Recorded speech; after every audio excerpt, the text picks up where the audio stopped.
let's take a month, would you have to spend re-educating yourself? Because as you said, this is a fast-moving market. Yeah. Might not necessarily mean that you culturally understand all elements. So how much do you have to spend re-educating yourself, and how much is there a leap of trust that those that are working with you have got it right and have got an insight into potential markets?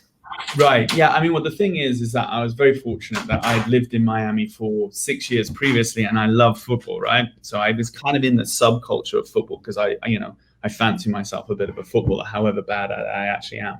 But, I have a wonderful team, and to understand the cultural sensitivities of the diversity in Miami and South Florida is not easy. And not just that, it's the nuances of language.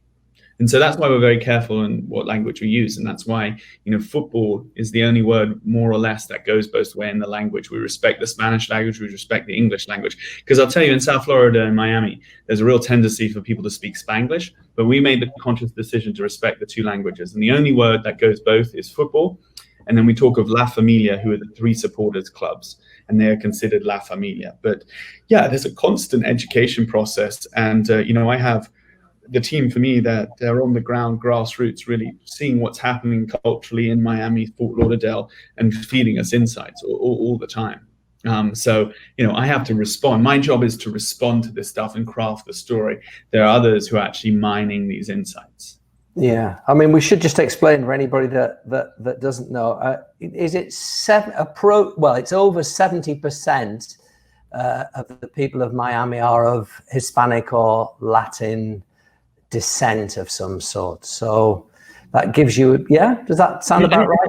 It's a very, very diverse city, and that's what I love about it. It's a cultural melting pot. But yes, there is a large Hispanic population, the Latin population that really fuels the art and atmosphere of the city. So yes, you do have to understand the cultural sensitivities of Latin America to launch a club in this market. So you've got to have eyes in the back of your head that you might be launching something for the Hispanic market that would not offend the other side of the city, but it wouldn't fit necessarily. Are you conscious? You're conscious of that all the time, of if we pursue that clientele with that product, it might disenfranchise these guys over here.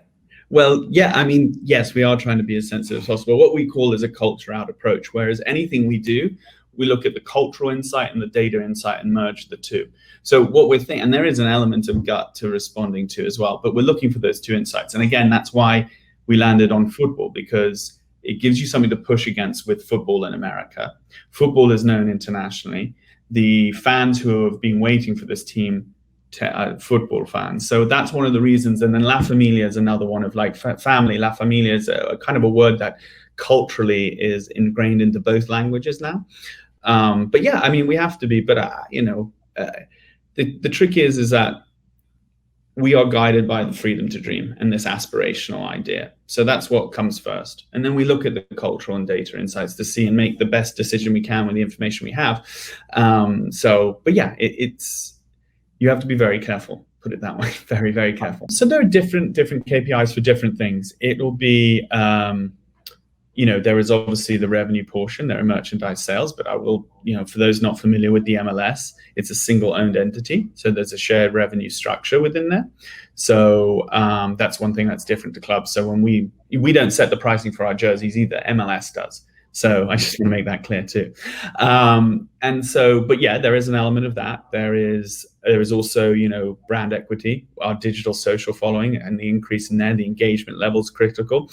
Then there's also of our own high standards, the best fan experience, the number of tickets sold. Yeah, we have Lauren in ticketing has, Marcus she has to meet, and thankfully we have the fans. But we want to be the most culturally relevant sports brand in the world, and that's an ambitious thing. And if you were to ask me which brand is doing it best, I think you could all cite PSG.